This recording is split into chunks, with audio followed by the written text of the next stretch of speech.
For my project, I'm going to be discussing Laurie Simmons and feminist images. Second wave feminism began in the 1960s and continued into the 70s. During this time, the movement was primarily focused on equal rights in various degrees, including pay, job opportunities, and reproductive rights. The top priority for many feminist groups became advocating for the Equal Rights Amendment, a bill first introduced to Congress in 1923 that prohibited discrimination on the basis of sex. Fighting for equality took on many forms, such as peaceful protests and marches seen in the image on the left. Less discussed in history, however, feminist art also actively worked towards feminist goals. As Liberd writes, feminist art is a political position, a set of ideas about the future of the world, which includes information about the history of women and our struggles and recognition of women as a class. Feminist artists tackled these ideas in their own way, each bringing a unique approach to the connection between art and feminism. One such artist was Laurie Simmons, who was born in 1949 in the Far Rockaway neighborhood of Queens, New York. She began photographing at the age of 6 when her father bought her a Brownie camera and pursued an art degree before moving to Soho in New York. Simmons was part of what is now known as the Pictures generation, or the loosely knit group of artists working in photography, film, video, and performance, named after an exhibition of their artwork shown at Artist Space in New York in 1977. These artists grew up with media culture surrounding them, as movies, television, and magazines surrounded them constantly. With this, they developed an understanding of the significance of images and how society constructed certain ideas of gender, sexuality, and race through their mass media. Simmons used some of her images, featuring dolls and dollhouses, to touch on these areas, making them among her best-known works. This brings me to our focal image for this presentation, which is Laurie Simmons's Purple Woman / Kitchen / Second View from 1978. The question of focus for this presentation is, how did the representation of gender roles in images like Purple Woman, Kitchen, Second View reflect society during a time when women were fighting for equal rights and opportunities? In 1972, Simmons discovered a collection of dollhouse sets from the 1950s, similar to what she had played with as a child. During the second wave of feminism, dolls were seen as agents of persuasive indoctrination, meaning they could convince children to accept the beliefs they presented without question. In the case of many dolls, this meant stereotypical gender roles for women. To tackle these ideas in her own way, Simmons began using dolls, dollhouses, and accessories to create photographs like the one we're focusing on. The use of dolls, along with the space, created the feeling of nostalgia that a lot of viewers could relate to. In this image, for example, the doll is wearing a pink dress typical of 1950s fashion with her hair cut short. Standing in a brightly colored kitchen, the doll faces a table full of food, presenting it as if she had just prepared it, calling back to the gender role of a housewife in the 1950s. The highly saturated coloring of the image almost creates a haze, as if the viewer is gazing into a memory. In that way, Simmons's use of dolls can be seen as embodiments of the intersection of personal and collective memory, uniting viewers in their own personal and shared experiences of childhood. Purple Woman wasn't the only example that Simmons created using these dolls.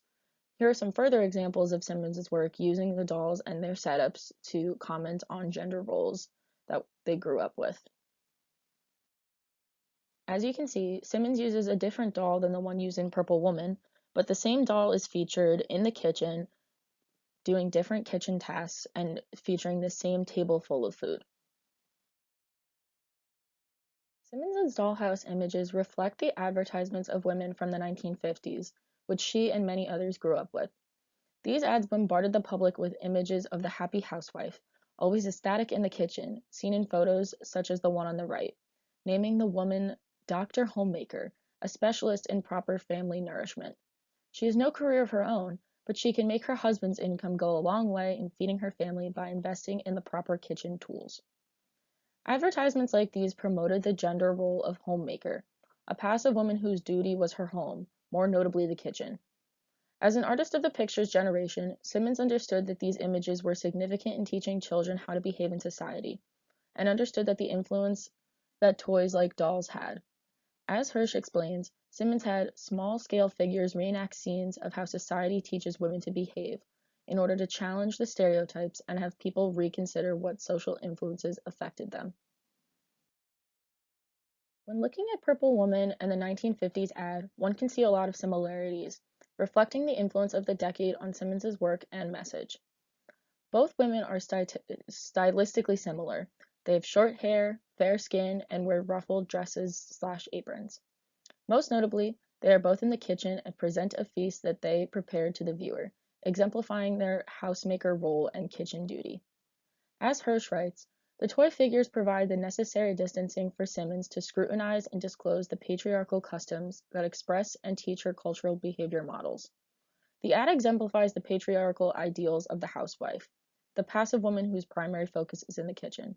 Simmons uses dolls, which help push these social stereotypes, in order to scrutinize society's means for trying to continue gender roles. Images like Purple Woman had a strong social impact.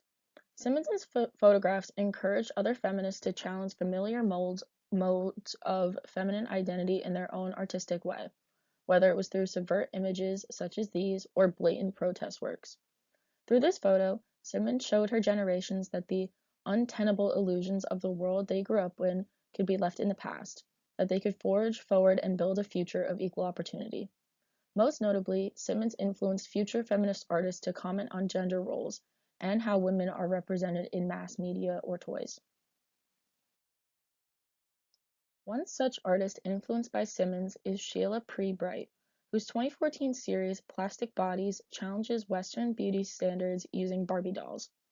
Using real women and juxtaposing their images with those of Barbie dolls, Bright tackles beauty standards using a feminist approach similar to Simmons. By using Barbie dolls, which are huge pop culture items in today's society, these images explore society's relationship with beauty standards, reflecting the immense pressure women are now under to fit into these molds. These standards have almost become an expectation for women, making them crucial to analyze through the lens of feminism. Laurie Simmons's Purple Woman image reflected the fight for equal rights in a world dominated by gender roles by tackling patriarchal stereotypes that restricted women to the kitchen. Women in society are still fighting for equal rights and opportunities today, making feminist art a strong platform for activism. The work of artists like Simmons continue to have a legacy in the battle for equality, leading the way for feminist artists to make a statement and encourage positive change.